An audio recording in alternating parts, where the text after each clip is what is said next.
and welcome to Smarter, Richer, Braver, the podcast that's specially curated for you, a generation of young people who want to step up, stand out, and live life on their own terms. A generation who aim to do better, not just for themselves, but for humanity as a whole. A generation who aim to be smarter, richer, and braver, because that's exactly what the world today needs.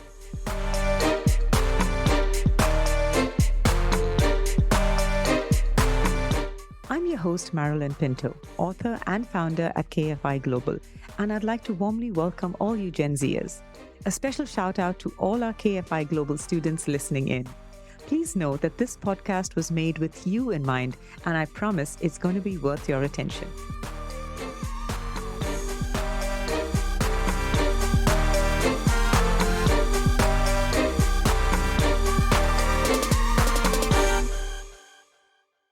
This podcast is strictly for those 25 years and younger. If you are older than that, please listen at your own risk. Common side effects include regret and anger for not having heard this earlier in your life.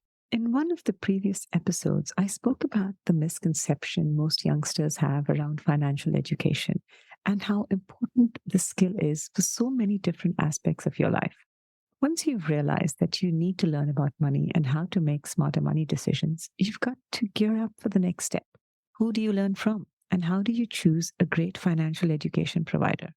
While we at KFI Global would love to be your provider of choice, I do recognize that there may be time, geographical, or other constraints that would preclude us. So, with so many options of providers available, how do you choose one that you can trust to teach you this vitally important life skill? This is a crucial question, one that deserves a fair bit of deep thought and research. I can help with the first bit. I've done some of the thinking for you, and I put together a checklist of things that you can look for in a provider that will greatly increase your odds of success. Number one, they should be specialists in financial education. It's really important to ensure that whoever you choose are specialists in financial education. They should be known for their expertise in this field. Many companies just jump on the bandwagon and just tack on financial education to the range of other subjects they teach, like stock trading or public speaking or karate even. They aren't specialists. And this then results in some trite advice and generic tips that don't do much in furthering your financial knowledge or mindset. You need to choose a provider that specializes in financial education. This would ensure that you get deeper knowledge and insights. It also ensures that you get a balanced view and one that's not biased to a particular philosophy. Another aspect to pay attention to here is that the financial education provider you choose should be peddling any financial product to you, either explicitly or implicitly. Number two, they should have at least 3 years of market experience. This weeds out the Johnny-come-latelys who may not have the learnings or experience to know what works and what doesn't. So choose a provider with over 3 years of market experience so that they can draw on their learnings and knowledge of the market to deliver a truly remarkable program to you. Number three, they should have international clientele. Look for a provider who has a good mix of international clientele, because there are many providers who are only focused on a particular nationality.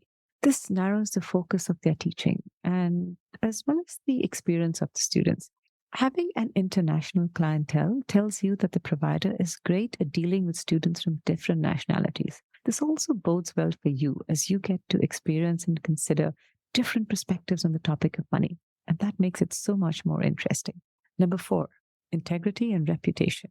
This one's a no-brainer, especially on a topic as emotive as money. It's essential that you're learning from a brand that is backed with deep integrity and a spotless reputation. It's completely reckless to leave out this consideration. You are at a very impressionable time in your life, and it's important that you have the right principles and mentors to model your thoughts and behaviors on. It also safeguards you from being sold any financial products that the provider is affiliated to. This podcast isn't meant to entertain you. It's meant to help you do life better by showing you how to think about and navigate important issues that aren't usually talked about to youngsters. But we believe that you need to hear this because it has the potential to change your life and the lives of other young people like you. So please share this episode with someone you care about, and if you haven't already, please hit the follow button. It helps us get these meaningful insights and messages in front of more youngsters.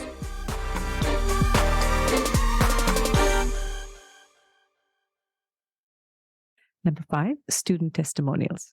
Testimonials from students give a fair idea of what to expect from the provider. It's important that there are many examples of these to go through and that this repository is regularly added to. This ensures that the provider is consistently delivering a great outcome. Number 6, independent media coverage. While testimonials are important, what's even more essential is to look at the independent media coverage that the provider has gotten over the past years. It might be easy to fake testimonials on a website, but it's really hard to constantly engineer positive press around their activities. So it's a more authentic indication of their business reputation and their ability to deliver on their promises. It also showcases their thought leadership in this area, which should be an interesting read. Number 7, resources like blogs, articles, and publications should be available on the provider website, giving you an understanding of their principles and methodology. Not having resources or having resources that are just filled with waffle may warrant a deeper look into their credibility and effectiveness. The right resources showcase thought leadership in the area of financial education for youngsters and should provide deep insights in the field.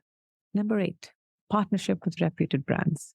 Partnering with reputed brands and organizations is another very good indication of a provider's credibility and effectiveness.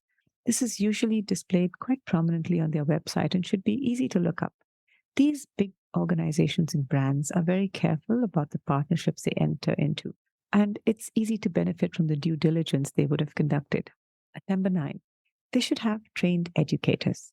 The program should be delivered by educators who have been trained not just in personal finance, but also in teaching this to youngsters in a way that they find interesting and engaging. I'm sure as a young person yourself, you can appreciate how important this is. It's not enough that your teacher understands the subject well.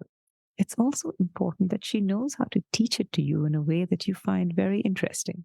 This combination then truly unleashes the power of a financial education program.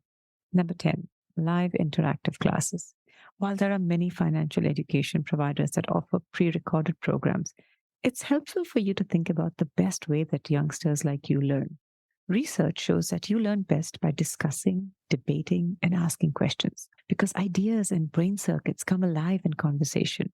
And this isn't possible in a pre-recorded or an asynchronous program. And while I don't deny that a pre-recorded program might be more convenient, it cannot beat the accountability, the peer interaction, and the mentorship that a live program offers. In his book, Your Brain at Work, Dr. David Rock talks about the many benefits to harnessing the power of social interactions. You see, there is a memory network that gets activated when information and learning is social. And that turns out to be more robust than any memory without a social element. So try and make sure you're enrolling for a live class, either in person or online. It will help tremendously in getting you to learn more effectively. That concludes the checklist of things to look out for when choosing a financial education provider for yourself. Now, all that's left is for you to do a bit of research and see which one fares best on the above-mentioned criteria. Thank you for listening. I want to help you use what you learned here. And the best way to do that is to get a podcast buddy.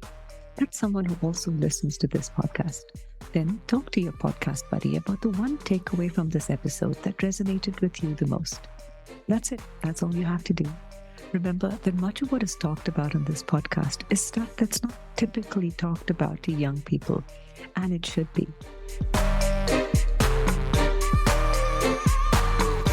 It's stuff that you need to know so that you can lead a life that's, you guessed it, smarter, richer, and braver. This is your host, Marilyn Pinto, signing off. Until next time.